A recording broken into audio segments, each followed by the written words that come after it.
ano ako dito, nag-hikab. Tapos pag-hikab ko, parang may tumunog. Tapos nabukol na siya. Tingin ko dito. Tanggalin niyo yung mask niyo, ma'am. Hindi natin makita yung mask. Sige, po kayo dito. Ngayon, sumasakit ba yung panga niyo? Hindi naman. Pero tumunog. Tapos sabi ko, ginagaya ko yung style mo na ginaganyan. Parang hindi ko man alam. Ma'am, hindi yan buto. Ayun. Hindi yan buto. Bukol yan. Pero Hindi yan. Kasi pag buto, hindi gumagalaw.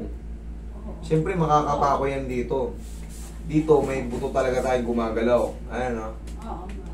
Kapay mo dito ko, sir. Ito. Oo nga, dito. Parang napansin ko. Gumagalaw talaga yan. Pero yung sa inyo, kahit hindi ka pa ngumanga, ayan, oh, nagmumubo. Kasi nga, oo nga. Ma'am, ano yan? Possible.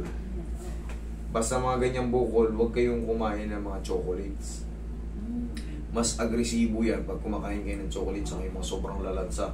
Kaya ng itlog, manok, patis. Eh, may ano siya sa mga sisis, sa mga ano, yung mga identified.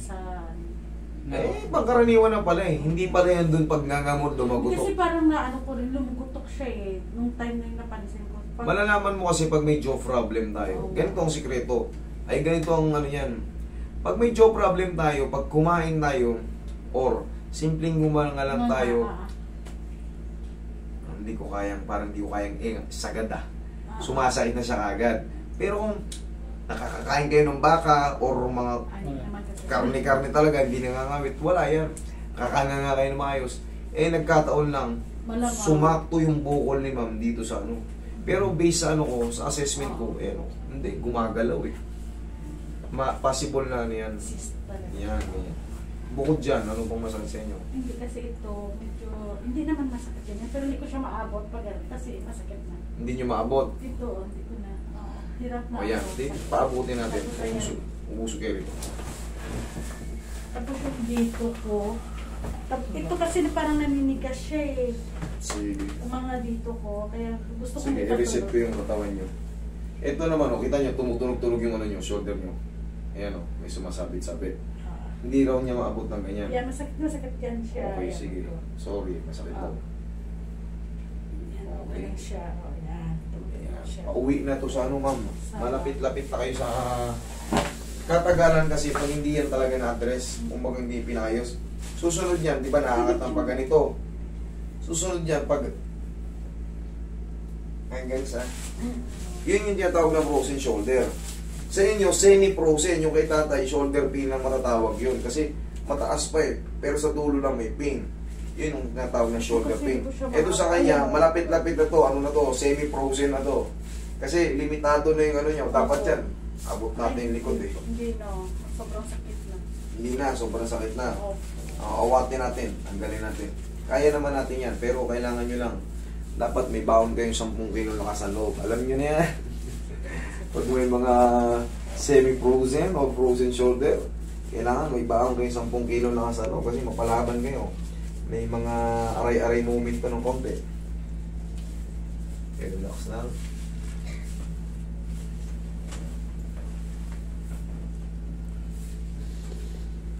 Uy! Daming tunog, dami ah. Okay, relax lang. Ito naman, yung mga semi-frozen, pwede ko na itong, kahit hindi ko na i-massage ito kagad. Ay, gano'n. Oo, relax lang. Wait, there's more. Lambutan mo lang. Yan. Thank you. Last na. Sakit pa. Higa kang patagilid. Kaya nyo yan. Tumaya. Kaya nyo yan. Mild ano lang yan sa inyo eh. Mild Kasparowski lang yan eh. Tutuin nyo to. Mamaya okay na yan. May matitira dyan, konti na lang tapos bearable na. Abot nyo na yung ano nyo. Gano'n. Relax na. Ay, garay! Kabilang side. Grabe tunog. Kabilang tunog. Sige, kabilang side. Ay. Papaluha ako. Sige, relax na. Okay nito. Ay, ang grabe. Dapa. Parang mo wala yung sakit ng balakang nyo. Ay, man, sakit na na masarap pa rin. Sakit na masarap? Mamaya, masarap na lahat yan. Eh, yung may iwan na lang dito, yung konting shoulder pain kasi semi-ano na to sa'yo, semi-frozen. Kailangan nyo lang maintindihan yung mga adjustment. Yan lang sa hindi siya napi-perfect 0-0 kagad, pero mas ginhawa na siya. Hindi na yun siya kagaya nung sobrang sakit. Relax lang. Oroy, massage mo to si Mami. Yan ka na, Mami.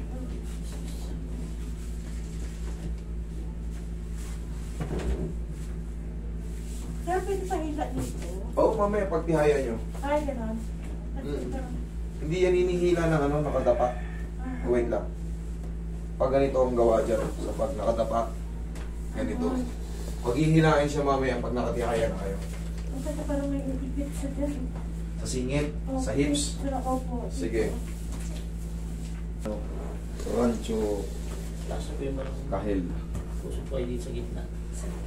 Laso mo ito malaki.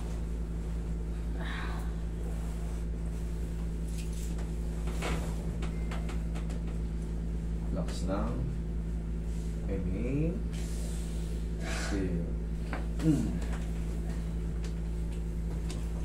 Muntik pang hindi ko maabutan. Uulit pa sana ng inhale, exhale. Buti nahatak ko agad. Pag gano'n, inhale, exhale lang, solo lang, gano'n lang. Exhale. Huwag yun.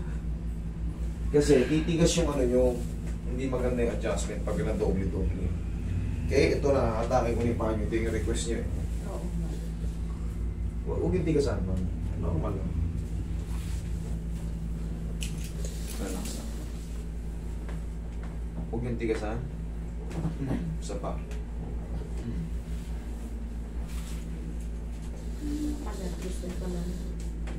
Manahin. Sige, upo kayo. Ito na, yung final. Last na to. Ito na yung pinakamasakit sa lahat. Ganon. Ito na. Grabe yung sakit nito. Gandaan nyo to. Ito na. Yan. Yan. O, diba? Sobrang sakit. Palambutin ko lang yun. Para yung semi-frozen nyo. Malambot na yan. Mamaya, kanina di ba halos hindi nyo abot to, masakit kagad. Mamaya ano na yan, malapit na yan. May pain pa siya sa loob. Pangkaraniwan lang yun. Tapos mga ilang days, maghihilom yung mga inflammation yan sa loob. Bunga ng semi-frozen shoulder. So, pwede na maligo mamaya or bukas na? Kung gabi kayong maliligo, mga alas 9, alas 10, pwede.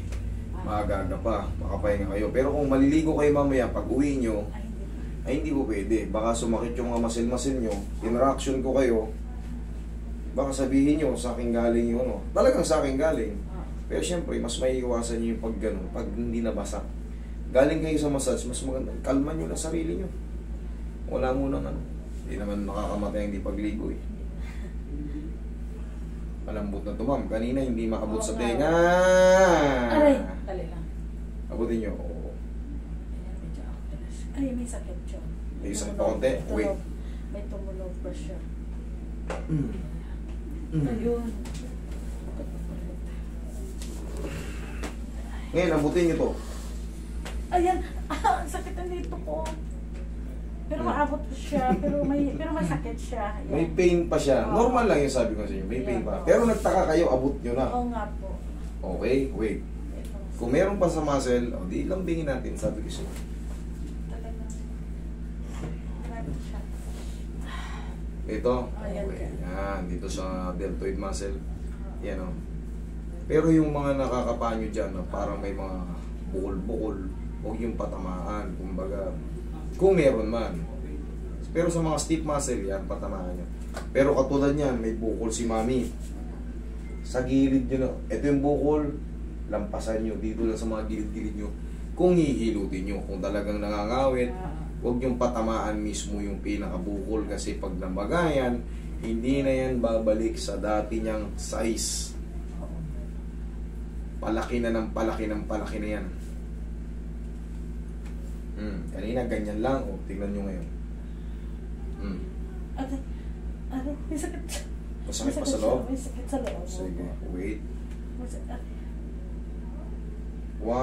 2, 3. Ayun, tumutulog. 1, 2, 3. Ganito na magiging stretching nyo, mami, ha? Ganito. Pangkaraniwan pa yan na medyo may pain pa sa loob. Pero yung movement, nakikita nyo, maghihilom din yan. Kumbaga, yung nararamdaman yung pain sa loob, pangkaraniwan na normal lang yan. Ang mahalaga, natataas na. Opo. Yan. Kita nyo naman, oh. Puti nyo yun. Ayan, kasi pa siya. Dito pa sa... Pero nakakaano na siya lang. Naabot ko na siya. Okay. Ayan, masakit. Sige, mami, i-rest nyo lang yun, yung pain sa loob. Dire-diretso na yan. Tanggal na yung bara dyan. Okay? Tapos, after nyo mag-stretching, kahit pa paano, plusan nyo lang ng pao. Ano yung stretching? Baka makalimutan nyo. Ganyan lang, oh. Kahit lakasan nyo na yun, okay na yan. Yan lang. Okay? Sige. Ayun. Thank you so much.